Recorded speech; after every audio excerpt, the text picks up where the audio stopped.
ભઠ્ઠાનો ચા મિત્રો પાકે છે, પાણી હાલે છે, પાણી વારતા વારતા આવે ને ભઠ્ઠાનો ચા બનાવ્યો છે. જો ચા પાકવા આવ્યો છે. પેલા લાકડા બર્તનિયા નાખી અને એકદમ ફૂલ તાપ કરી લેવાનો, પછી તાપ ઓલું આવી જાય ને ભઠ્ઠો હોય ને એ ભઠ્ઠામાં ચા મૂકવાનો. જે માલધારી લોકો હોય ને એવો આ ચા બહુ બનાવે એ લોકો. તો હું આ વાડી પછી ક્યારેક ભાગ્યા અને આડાવરું જવાનું હોય અથવા તો થોડું ઘણું ઘરે વાવવું તો અહીંયા ચા બનાવું, તો હું આ સિસ્ટમથી ચા બનાવું ને આ ચા પીવાની બહુ મજા આવે મિત્રો. પાણીના નાકાની બાજુમાં જ્યાં મજા આવે એમ થાય કે અહીંયા પાણી જાય છે તો ત્યાં ભઠ્ઠો બનાવીને ચા બનાવી નાખવાનો.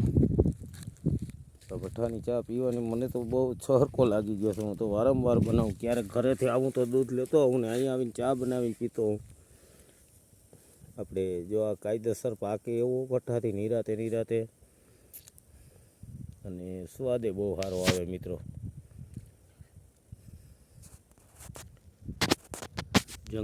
જંગલમાં એ ચા જે માલધારી લોકો બનાવતા હોય ને, એમ કે આપણામાં કહેવત છે કે માલધારી લોકો ચામાં હરી ઊભી જાય ને ઊભી થઈ જાય ને એવો ચા બનાવે. તો મિત્રો આ આપણે ચા બનાવ્યો છે. શેર કરજો, સબસ્ક્રાઈબ કરજો અને હાલો મિત્રો ચા પીવા. જય જવાન જય કિસાન મિત્રો. જંગલમાં મંગલ જેવું છે આ જમીનમાં. મોટો બાજુમાં ડુંગર આવેલો છે આવો. જો આ ડુંગર.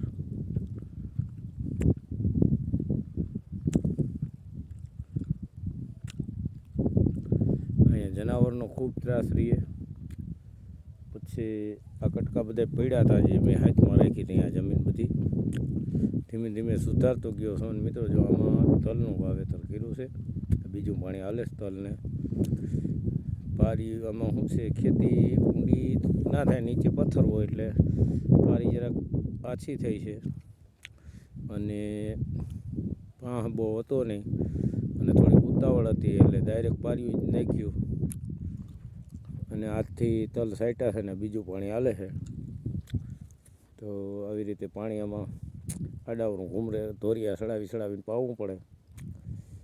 મને એમ હતું કે જો મોટરસાઇકલ પડી છે ત્યાંથી અહીંયા ડાયરેક્ટ પાણી આવશે, પણ વચમાં આવીને જરાક કેવરાવ્યું, પારી જરાક નબળ્યું પડ્યું એને લીધે.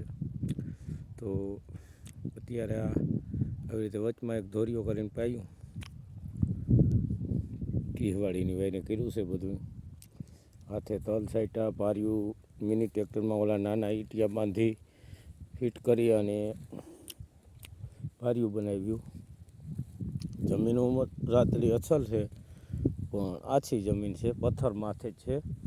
જો આ કાદા જેવો દેખાય એમાં તો હા પથ્થર જ છે. નીચે ઓલું જીરું વાવ્યું એ વળી થોડું ખારી જમીન છે.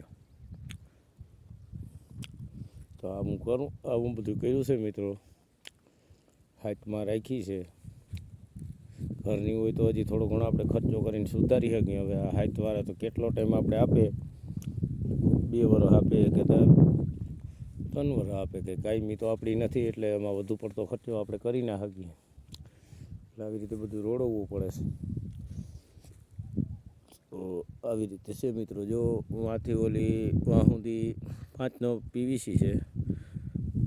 આ લીમડો દેખાય ત્યાંથી, પછી ત્યાંથી તનલી લાઈન લાગી છે. પછી પાણીમાંથી બધું આમાં હમાય નહીં એટલું થોડુંક આ ધોરિયામાં આવવા દેવું પડે. આવો બધું અલગ અલગ કરવું પડે, પણ ઉત્પાદન સારું આવે એવી આ જમીન છે. આકરી જમીન છે એટલે. તો આવું છે મિત્રો. શેર કરજો, સબસ્ક્રાઈબ કરજો. જય જવાન જય કિસાન મિત્રો. મેં ખુદ જે વાવી છે આ ભાગમાં દીધી નથી, કારણ કે ભાગ્યાને આવી જમીનમાં નજર પડે નહીં, એને એમ થાય કે એમાં કંઈ થાય નહીં, એટલે ભાગ્યો ડરે. એટલે આપણે ખુદ વાવેતર કર્યું તલનું. જય જવાન જય કિસાન.